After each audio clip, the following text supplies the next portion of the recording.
तो इसके विद्युतिक राष्ट्रीय विद्युतिक वायरिंग के जो पिछला पार्ट था, पार्ट 1, तो उसमें मैंने इस चैप्टर के बारे में समझाया था। अब इसमें जो समझाया था वो मैंने इसमें नोट कर दिया है, जो समझाया था वो चीजें, कि विद्युतिक वायरिंग की स्थापना एवं उसकी मरम्मत किसी लाइसेंसधारी ठेकेदार से ही करवाना चाहिए। जब भी कोई भवन की या बिल्डिंग की या किसी इमारत की आप लाइट की फिटिंग कर रहे हो तो उससे ही करवाना चाहिए जिसके पास क्या है, मरम्मत करवा रहे हैं। मरम्मत यार मतलब कहीं लाइट कमरे के अंदर या कोई बिल्डिंग के अंदर लाइट खराब हो गई है, तो फिटिंग खराब हो गई है, तो उसकी क्या मरम्मत, रिपेयरिंग करवा रहे हैं, मरम्मत, या उसकी स्थापना करवा रहे हैं पहली बार, तो किसी लाइसेंसधारी ठेकेदार से ही करवाना चाहिए, बाकी से नहीं करवाना चाहिए। वैद्युतिक वायरिंग, वैद्युतिक वायरिंग को उप सर्किटों में विभक्त किया जाना चाहिए। उप सर्किट मतलब अलग अलग उप सर्किट, जैसे कि मैंने इससे पिछली वीडियो में आपको मैंने बताया था उप सर्किट कैसे होते हैं, कि इस तरीके का उप सर्किट में जैसे लाइट और फैन का एक सर्किट अलग होना चाहिए, अलग अलग। जैसे ये है, ये काय का है, लाइट और फैन का उप सर्किट है। और एक पावर का उप सर्किट ये रहा, ये जो मैंने आपको दर्शाया है पावर का उप सर्किट ये है। तो ये क्या है, पावर का उप सर्किट है। तो दो अलग अलग उप सर्किटों में तैयार किए जाना चाहिए। अब बात करते हैं जैसे कि लाइट एंड फैन का उप सर्किट, ये वाले की, इसकी बात करते हैं, लाइट एवं फैन के उप सर्किट की। तो इसमें अधिकतम जो है 10 पॉइंट होनी चाहिए। पॉइंट मतलब ये पॉइंट चटकनी अधिकतम 10 होनी चाहिए, 10 से ज्यादा नहीं होना चाहिए। एक लाइट एंड फैन का जो उप सर्किट है ये वाला 10 से अधिकतम नहीं होना चाहिए। हो जाता है एक दो, लेकिन नियम के अनुसार, इंडियन इलेक्ट्रिसिटी के नियम के अनुसार 10 पॉइंट से ज्यादा नहीं होना चाहिए, 10 बिंदु से ज्यादा नहीं होना चाहिए। ये जो आपको क्लियर हुआ, इसमें 10 से ज्यादा नहीं होना चाहिए, जो पॉइंट है 10 से ज्यादा नहीं होना चाहिए। इसमें कुल लोड कितना है, 800 वाट से ज्यादा नहीं होना चाहिए। इसमें जो लोड अपन जला रहे हैं, मान के चलो कि अपन ने पहली वीडियो मैंने समझाया था कि 10 अपनी 5 एलईडी लगी है, कितनी, 20 वाट की, तो 100 वाट का लोड ये हो गया। दो बल्ब लगे 100 वाट के, तो 300 वाट का लोड ये हो गया। तो ऐसे करके 800 वाट का यदि लोड 800 वाट का लोड हो गया, तो एक बोर्ड से 800 वाट से ज्यादा का लोड नहीं चलाना चाहिए। ये आपको विशेष ध्यान रखना है। और यदि आपने फिर भी एक दो पंखे एक्स्ट्रा बच जाते हैं, या फिर एक दो ट्यूबलाइट जला दी हैं, तो फिर आपको एक लाइट एंड फैन का अलग से सर्किट बनाना चाहिए। मान के चलो आपका 800 वाट का लोड आपका कंप्लीट हो गया, 800 वाट का लोड जो है वो कंप्लीट हो गया। कैसे कंप्लीट हो गया, जैसे मान के चलो आपके 100 वाट के 5 बल्ब लगे हैं, 3 बल्ब लगे हैं, सॉरी 3 बल्ब लगे हुए हैं आपके, कितने, 100 वाट के। तो ये कितना हो गया, 300 वाट, तो यही हो गया आपका। 4 पंखे लगे हैं 60 वाट के, तो 240 तो आपका यही हो गया। तो ये कितना हो गया, 3 2 5, 540 वाट।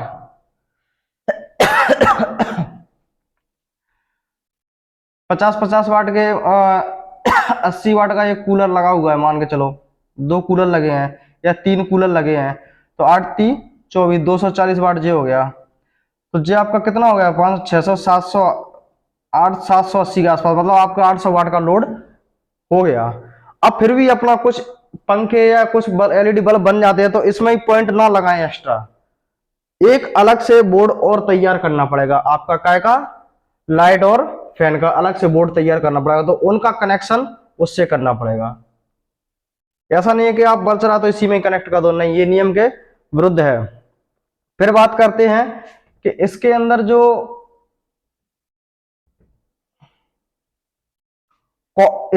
वायरिंग करते हैं, ये जो वायरिंग करते हैं, इसके अंदर दिख रहा होगा ये जो तार इसके अंदर जो भरे हुए, इसकी वायरिंग करते हैं। अगर ये वायर जो अंदर है, जो वायर अगर आप कॉपर का लेंगे, तो उस वायर की जो थिकनेस है, मोटाई, व्यास उसका जो होना चाहिए 1 mm स्क्वायर होना चाहिए, 1 मिलीमीटर का स्क्वायर mm होना चाहिए।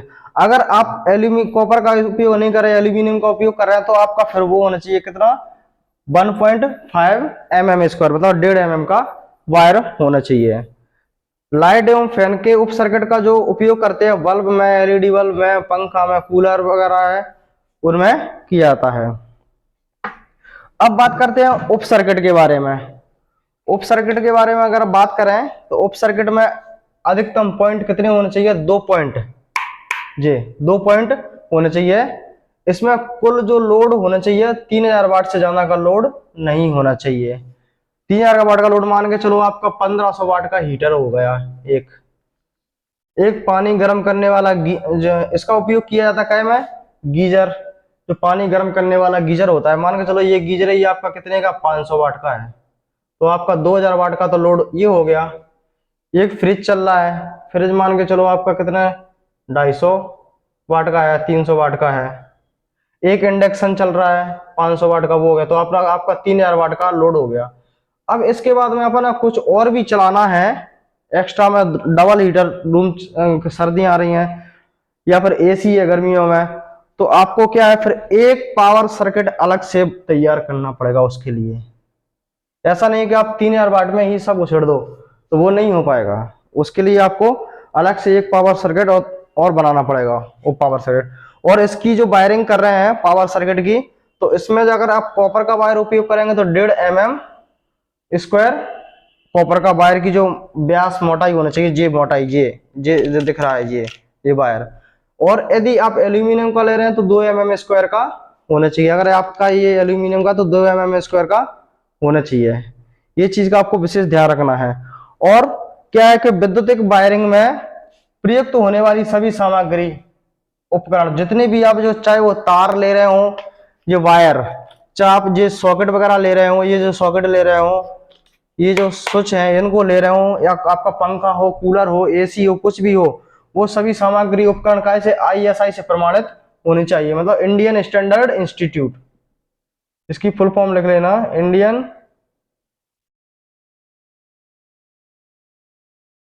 Standard institute. मुंह से बोल रहा हूं तो उससे भी कॉमन सेंस नोट कर लिया करो, इंडियन स्टैंडर्ड इंस्टीट्यूट से प्रमाणित होनी चाहिए। अब आपसे पेपर में पूछा जाएगा कि लाइट और फैन के उप सर्किट में अधिकतम कितने पॉइंट होना चाहिए। ऑप्शन मिलेंगे आपको 2, 5, 15, 10। तो अधिकतम कितने पॉइंट होने चाहिए, 10 पॉइंट होने चाहिए। Power circuit, light and fan circuit समझ गए होंगे, ये वाले बोर्ड की बात कर रहा हूं। इसमें तो खैर 4 ही है, लेकिन 10 जरूरत के हिसाब से कर दी, लेकिन 10 से आप ज्यादा नहीं कर सकते। फिर पूछेगा कि लाइट और फैन के उप सर्किट पर अधिकतम कितने वाट से लोड ज्यादा नहीं लेना चाहिए। ऑप्शन मिलेंगे 3000, 1500, 500 या 800। तो 800 वाट आपको ध्यान रखना है। फिर पूछते हैं कि लाइट एवं फैन सर्किट में जो कॉपर का वायर उपयोग करेंगे वो कितने mm² का होना चाहिए। तो आपको ये ध्यान रखना है, 1 mm²। अगर एल्यूमिनियम का करेंगे तो कितने mm का, 1.5 mm का। ऐसे ही पूछेगा पावर सर्किट में, उप सर्किट में कितने पॉइंट होने चाहिए अधिकतम, तो 2 पॉइंट आपको ध्यान रखना है कि अधिकतम 2 पॉइंट से ज्यादा नहीं होना चाहिए। इसमें कुल लोड कितना होना चाहिए, कुल लोड 3000 वाट से लोड ज्यादा नहीं चाहिए। पेपर में पूछेगा कि पावर का जो उप सर्किट है उसमें अधिकतम लोड कितना होना चाहिए। आपसे ऑप्शन में देगा 1500, 2000, 4000, 3000। तो आपको 3000 पर ध्यान रखना है। और उसकी जो अंदर की जो वायरिंग कर रहे हैं, जो पावर की ये वाली जो वायरिंग करेंगे, इसमें जो कॉपर का जो वायर उपयोग करेंगे, तो कॉपर का वायर उपयोग करेंगे तो कितने mm होने चाहिए, 1.5 mm² होने चाहिए। एल्यूमिनियम करें तो 2 mm² होना चाहिए। फिर पूछेगा कि पावर ऑफ सर्किट का उपयोग क्या में किया जाता है। तो ऑप्शन में आपको जो गीजर, फ्रिज वगैरह है, एसी है जो चलती है, हीटर वगैरह, इंडक्शन का हीटर वगैरह है। और लाइट एवं फैन सर्किट का एलईडी बल्ब वगैरह, पंखा, कूलर वगैरह में जिनमें उपयोग कर लेते हैं। तो और सभी जो उपकरण है वो ISI से प्रमाणित होने चाहिए। कोई भी आप लेने जाओ तो वो ISI से प्रमाणित होनी चाहिए, वो चीजें हैं। ये चीज आपके दिमाग में बैठ गई होगी अच्छे से। तो जो छात्र नए जुड़े हुए हैं वो टेक्निकल की जो तैयारी कर रहे हैं, ITI से संबंधित वैकेंसी की तैयारी कर रहे हैं, और जिनने आईटीआई कंप्लीट कर लियो, जो रनिंग में है, चाहे वो फर्स्ट ईयर वाला हो चाहे सेकंड ईयर वाला हो, उसके लिए ये वीडियो जो पार्ट है ये बहुत इम्पोर्टेंट है सभी के लिए।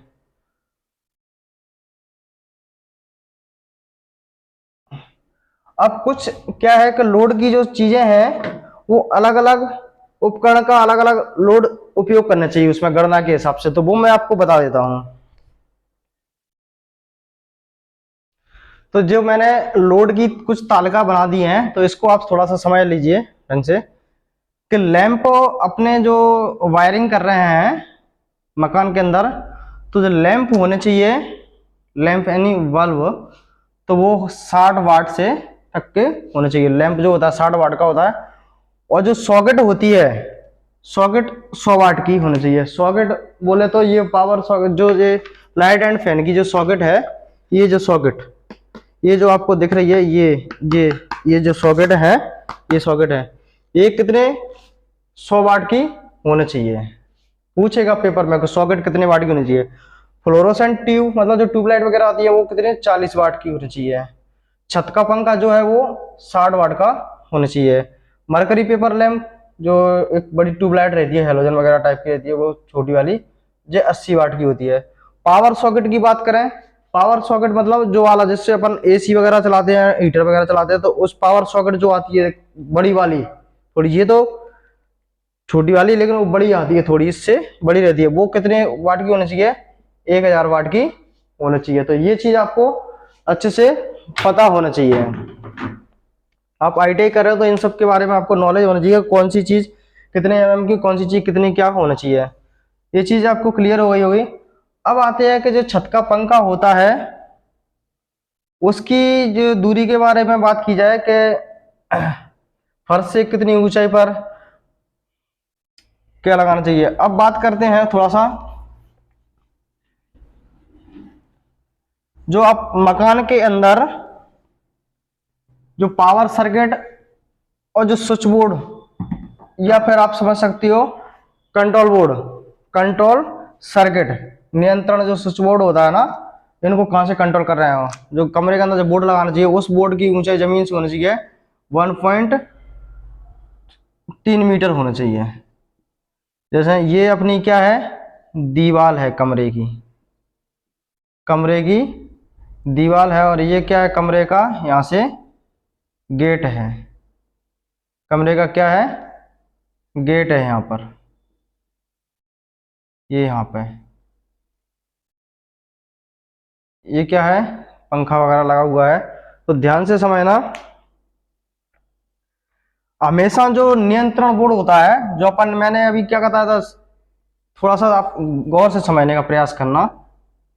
एक मान के चलना कोई रूम है या भवन है या कोई बिल्डिंग है, ये चीज है यहां से, ये इसका क्या है, गेट है, जे आदमी यहां से इसमें प्रवेश करेगा। अब इसके अंदर जो लाइट फिटिंग की गई है, ये यहां पर क्या लगा हुआ है, फैन लगा हुआ है, पंखा ये लगा हुआ है। तो ये एंट्री यहां से लगी हुई है, ये इसका ऐसे इधर से ऐसे जाएगा, तो ये बायां हो गया, ये हो गया दायां इसका। अब ये जो लाइट फिटिंग गई है इसकी, सब में जो लाइट फिटिंग गई हुई है, आप बात को ध्यान से, थोड़ा सा मैं आपको रफली बता रहा हूं, यहां तक गई है। इसकी बात की जाए तो सबसे पहले जो मैंने पावर सर्किट के बारे में बताया था, स्विच बोर्ड, ये जो नियंत्रण बोर्ड है, नियंत्रण बोर्ड ये वाला, ये जो बोर्ड है या जो पावर सर्किट बोर्ड है, इसको नियंत्रण सर्किट बोलते हैं, नियंत्रण कंट्रोल बोर्ड बोलते हैं। तो इस बोर्ड की जो पूछी जाए कि फर्श से जो नीचे जो फर्श है, जमीन मतलब ये क्या है, इसका जमीन का फर्श है, अपने मार्बल वगैरह टाइल्स वगैरह या प्लास्टर वगैरह जो भी है आपके रूम में, तो ये क्या है, फर्श बोलते हैं इसको, क्या बोलते हैं, फर्श, फर्श बोलते हैं इसको। तो इसमें आप समझना कि ये क्या है, फर्श है, ये यहां पे क्या है, फर्श है। तो इस फर्श पे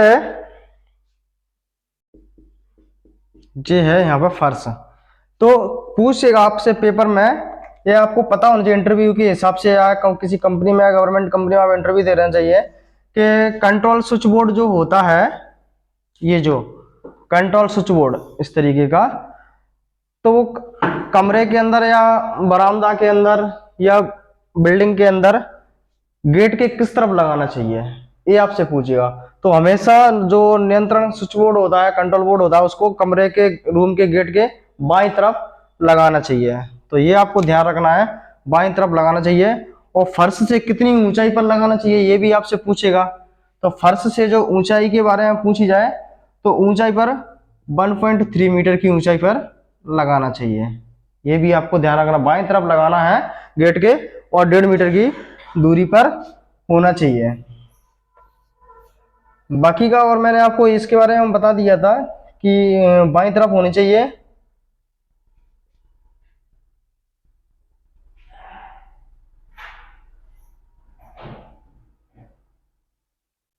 छत के पंखा जो पंखड़ी से, ब्लेड एंड से लेके फर्श तक, यहां तक की बात की जाए तो ये मैंने आपको बता दिया है 2.4 मीटर। आपको ध्यान रखना है, बस इतना इस पर ध्यान रखना है। और जो लाइट फिटिंग अपन ने जो की है, तो रूम से कितनी ऊंचाई पर होना चाहिए, तो वो होना चाहिए 2.25 मीटर की ऊंचाई पर होनी चाहिए। ये चीज आपको समझ में आ गई होगी। अब इसको मैं नोट कर देता हूं। तो इसमें देखो, जो कंट्रोल स्विच बोर्ड की फर्श से ऊंचाई, जैसे आपने, मैंने अभी बताया कमरे के अंदर गए तो उसकी जो ऊंचाई है 1.3 मीटर तो होना ही चाहिए, 1.3 या 1.5, तो आप 1.3 मान के चलो से होना चाहिए। और कंट्रोल स्विच बोर्ड को कमरे के, कहाँ, कमरे या भवन के पूछा जाता है आपसे, तो आपको इंटरव्यू में पूछ रहे तो बाईं तरफ लगाना चाहिए। ये आपको अच्छे से ध्यान रखना है, बाईं तरफ लगाना चाहिए। छत के पंखे को के ब्लेड्स, जो पंखड़ी होती है ना, ये मान के चलो छत है, ये फर्श है, जमीन है, तो ये पंखड़ी है। तो यहाँ पंखड़ी से लेके यहाँ तक की जो बीच में जो ऊंचाई है वो कितनी होनी चाहिए, वो होनी चाहिए आपकी 2.4 मीटर। और यहां से यहां तक वो होती है, लगभग मान के चलना, ये होती है कितनी, 3 मीटर के समथिंग ऐसी कुछ आ जाती है।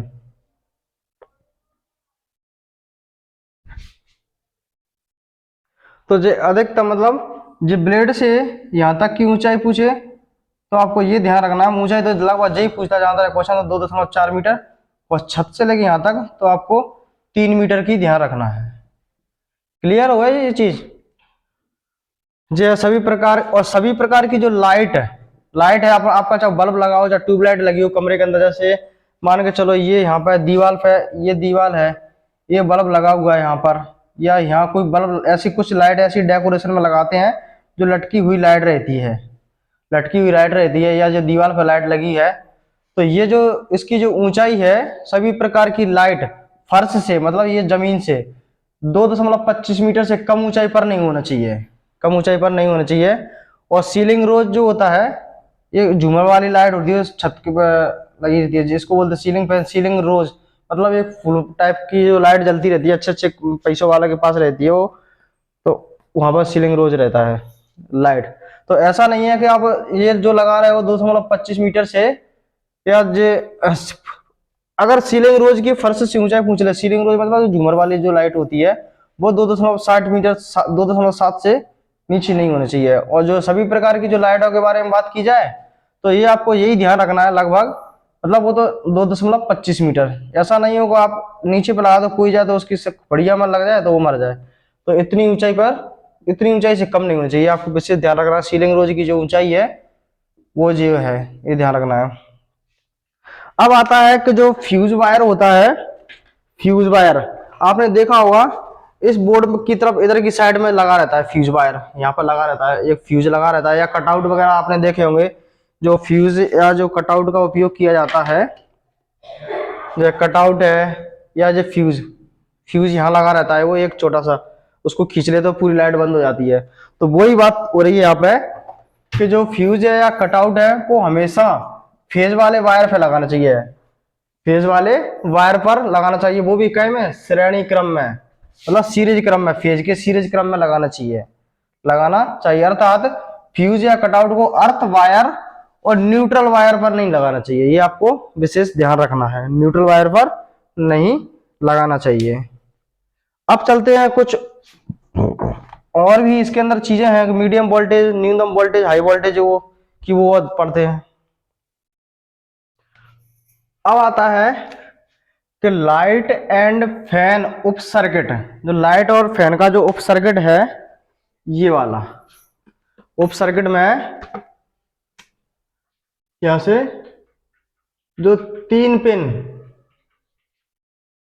पिन सॉकेट दिखाए, तीन पिन सॉकेट, ये वाली जो 1 2 3 इसमें जो एक्स्ट्रा लगी हुई है, ये कितने 5 पिन सॉकेट है, क्योंकि 1 है, 2 है, 3 4 5, तो वो कह रहा है कि 3 पिन सॉकेट तो होनी चाहिए, 1 2 और जे, बीच वाली छोड़ के इस वाली को 1 2 3, तो ये होना चाहिए, लगाना चाहिए। और उसका अर्थिंग पिन जैसे इधर देखो, इधर आपको दिख रहा होगा 1 2 और जे वाला, तो जे अर्थिंग से जुड़ा होना चाहिए, ये आपको ध्यान रखना है। जो 3 पिन वाला है उसका 3 पिन सॉकेट लगाना चाहिए और उसका अर्थिंग पिन आवश्यक रूप से अर्थ करना चाहिए। लाइट एंड फैन उप सर्किट में सॉकेट जो है 5 एम्पियर 240 वोल्ट तक कार्यरत होना चाहिए, मतलब इतना लगाना चाहिए कि वो 5 एम्पियर का करंट झेल जाए और 240 वोल्टेज झेल जाए। और पावर सर्किट की बात की जाए कि पावर उप सर्किट में जो सॉकेट है, जो पावर उप सर्किट की जो सॉकेट है वो थोड़ी इससे हैवी आती है, इस वाली सॉकेट से थोड़ी हैवी आती है, वो भी 3 पिन रहती है, तो वो कितने 15 एम्पियर का, ये आपको ध्यान रखना है, 15 एम्पियर तक का झेल जाए आराम से वो करंट को, और 240 वोल्टेज लगाना चाहिए। अब बात करते हैं कि जो लो वोल्टेज की जो रेंज होती है, इंडियन इलेक्ट्रिसिटी नियम के अनुसार लो वोल्टेज की जो रेंज रहती है, मतलब निम्न वोल्टेज या लो वोल्टेज रेंज जो होती है 0 वोल्टेज से 250 वोल्टेज तक रहती है इलेक्ट्रिसिटी रूल्स के अकॉर्डिंग। और मीडियम वोल्टेज मतलब मध्यम वोल्टेज की जो रेंज रहती है वो 250 वोल्टेज से 650 वोल्टेज। हाई वोल्टेज मतलब उच्च वोल्टेज की जो रेंज रहती है 650 से 11 केवी तक। और एक्स्ट्रा उच्च वोल्टेज की 11 केवी से 33 केवी से ऊपर। अब आपसे पेपर में यही पूछ लेगा कि मध्यम वोल्टेज की रेंज रहती है 0 वोल्टेज से 250 वोल्टेज, ए में दे देगा, बी में दे देगा 250 से 650, सी में दे देगा 650 से 1100, तो आपको पहचानना पड़ेगा। फिर पूछेगा कि पावर सर्किट में जो सॉकेट लगी होनी चाहिए वो कितने एम्पियर की होना चाहिए, तो पावर सर्किट की 15 एम्पियर की होनी चाहिए। लाइट एंड फैन सर्किट की सॉकेट कितने 5 एम्पियर तक की होनी चाहिए। मध्य वोल्टेज तथा उच्च वोल्टेज 650 और 11,000 पर कार्य करने वाली मशीनों एवं ट्रांसफार्मर की दोहरी अर्थिंग की जानी चाहिए। ये तो अभी सप्लीमेंट्री के एग्जाम हुए थे उसके अंतर्गत आया था, ये क्वेश्चन सप्लीमेंट्री एग्जाम में आया था, और जो अगस्त में जो फ्रेश परीक्षा हुई थी सेकेंड ईयर की उसमें आया था कि कौन से उस पर दोहरी अर्थिंग करनी चाहिए, कितने वोल्टेज पर, तो 650 वोल्टेज से 1100 वोल्टेज, यानी कि ट्रांसफार्मर ऐसी मशीन है, कुछ ऐसी मशीन होती है औद्योगिक फैक्ट्रियों में या ट्रांसफार्मर वहां पर रखे रहते हैं जो 650 और 11 केवी पर काम करते हैं,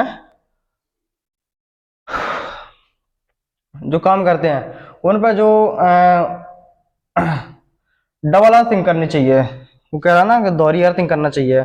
और 250 वोल्टेज से अधिक वोल्टेज पर कार्य करने वाली मशीनों, सभी मशीनों के कंट्रोल स्विच बोर्ड पर क्या चेतावनी चिन्ह मतलब वार्निंग चिन्ह लगाना चाहिए। ये चीज आपको क्लियर हो गई होगी कि चेतावनी चिन्ह लगाना चाहिए। अब कुछ और चीजें रह गई हैं कि वोल्टेज का स्तर कितने से कम ज्यादा नहीं होना चाहिए और लीकेज करंट कितना ज्यादा नहीं होना चाहिए, तो वो चीजें बता देता हूं मैं।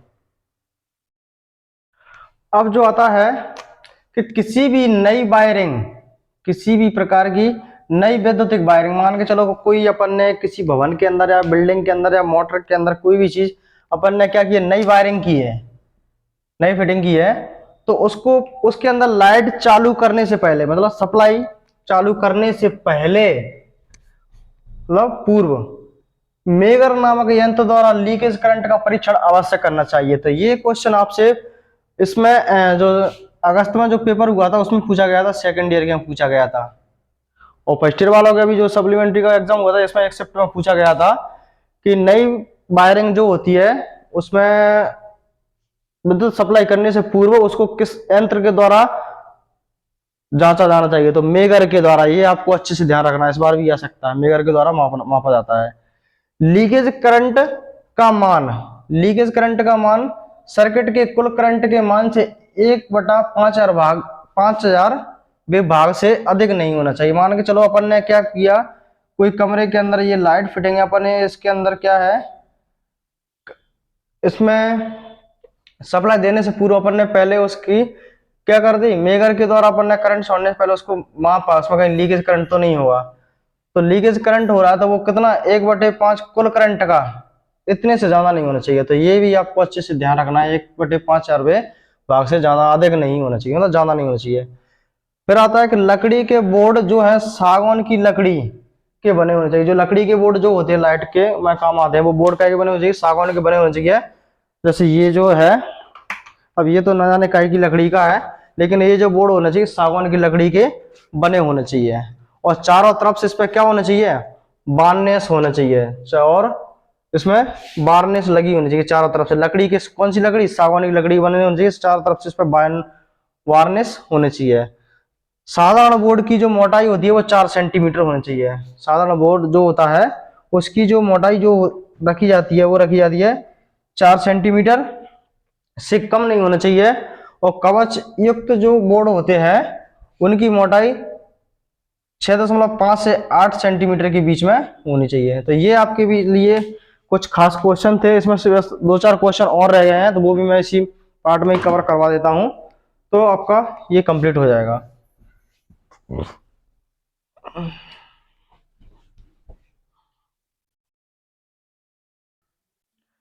अब आता है उपभोक्ता परिसर में, मतलब जो कंज्यूमर होते हैं बिजली का उपयोग करते हैं, डिक्लेयर वोल्टेज। तो डिक्लेयर सप्लाई वोल्टेज कंज्यूमर, मतलब जो कंज्यूमर जो होते हैं, जो उपभोक्ता होते हैं, उनके घर में जो वोल्टेज का वेरिएशन होता है, उतार चढ़ाव, वो कितने से कितने तक होना चाहिए इंडियन इलेक्ट्रिसिटी रूल्स के अनुसार।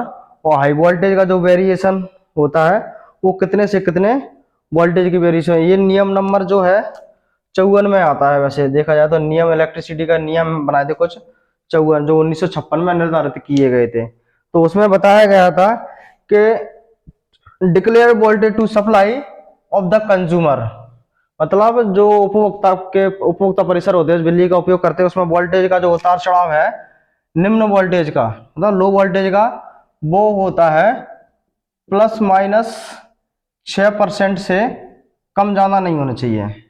इतने से कम ज्यादा नहीं होना चाहिए, कम ज्यादा नहीं होना चाहिए, ये आपको ध्यान रखना है, नहीं होना चाहिए। जैसे उपभोक्ता है, उपभोक्ता के परिसर में 6% से वोल्टेज कैसा होना चाहिए, कम ज्यादा। कम ज्यादा मतलब 6 वोल्ट से, जैसे कि जो 230 वोल्टेज जो है निर्धारित किया गया है, अब 230 का आप 6% निकाल लो, 230 का कुछ 6% निकालेंगे तो 6/100, 0 से 0 काट दो, यहाँ से 2 5 10, 2 तिया 6, तो 3 त्रिका 9, 3 दूनी 6, यहाँ से कट जाएगा 3 त्रिका 9 और 3 दूनी 6 बटे में 5, तो 5 एकम 5, 5 ती 15, तो वो कुछ ऐसा आ जाएगा कि यहाँ पे इस तरीके से आ जाएगा। इसका आप निकाल के देख लेना, 206% निकाल लेंगे, 0 से 0 काट दी, 2 से काटे तो 2 3 6, 2 5 10, अब कितना बचा 23 इंटू यहाँ से 3, यहाँ से 2 3 6, 2 5 10, 0 से 0 काट दी तो 3, 3 त्रिका 9 हो गए, 3 दूनी 6, अब 69 में 5 से डिवाइड कर लो, 5 एकम 5, 1 बचा 9, 5 ती 15, 16 17 18 19, 4 बचे 0, 5 8 40, यानी कि 230 में से 13 घटा लो तो ऐसा कुछ बचेगा, 218 के आसपास कुछ बचेगा, और एक बार जोड़ दो तो 242 हो जाएगा। तो इतने 218 और 242 वोल्टेज से कम जाना नहीं होना चाहिए। तो ये चीज आपको अच्छे ध्यान हो जाना चाहिए। तो अगर इतना 6% से आपके घर में वोल्टेज कम जाना हो रहा था, जो इंडियन इलेक्ट्रिसिटी 1956 में कुछ नियम बनाए गए थे, उसमें यह कहा गया था कि अगर किसी उपभोक्ता के घर पर 6% से अगर वोल्टेज में कम जाना हो रहा है, वोल्टेज वेरिएशन, तो बिजली विभाग के खिलाफ क्लेम कर सकता है कि मेरे घर में ऐसा क्यों हो रहा है लाइट का। लेकिन आजकल कोई नहीं करता, और ये जो चीजें हैं करना भी नहीं चाहिए, बिल भरते नहीं हो तो वो चीज है। अब हाई वोल्टेज में कितना कि ±12% से कम जाना नहीं होना चाहिए। हाई वोल्टेज देखा जाए तो 650 वोल्टेज से 11 kV के बीच में है। इसमें जो है 11 kV कह दो चाहे 11,000 वोल्ट कह दो, तो 12% से कम जाना नहीं होना चाहिए। आप निकाल लेना 11,000 का 12% बटे में 100, 0 से 0 काट दो, इसका गुणा कर लेना, इसमें से एक बार जोड़ देना, 6,611 में एक बार घटा देना। फ्रीक्वेंसी वेरिएशन भारत की जो मानक फ्रीक्वेंसी है कितनी है, 50 हर्ट्ज होती है, तो सबको पता होना चाहिए और पता भी होगा। उसमें 3% से कम जाना नहीं होना चाहिए। तो ये आपको अच्छी तरीके से याद रखना है। एक आपका जो चैप्टर टाइप का एक पार्ट था एक अलग से, ये आपके लिए पढ़ना बहुत आवश्यक था, तो ये मैंने इसमें 2 पार्ट में ये चैप्टर खत्म कर दिया है। अब मिलते हैं कोई अब नया चैप्टर स्टार्ट करेंगे। जब तक के लिए जय हिंद। और जो नए छात्र जुड़ेगा वो चैनल को सब्सक्राइब जरूर कर लें, और जो ITI कर रहे हैं, ITI से संबंधित तैयारी कर रहे हैं, तो वो वीडियो को उनको तक पहुंचाएं और वीडियो को लाइक करते रहें। मिलते हैं नेक्स्ट वीडियो में, जब तक के लिए जय हिंद, जय भारत।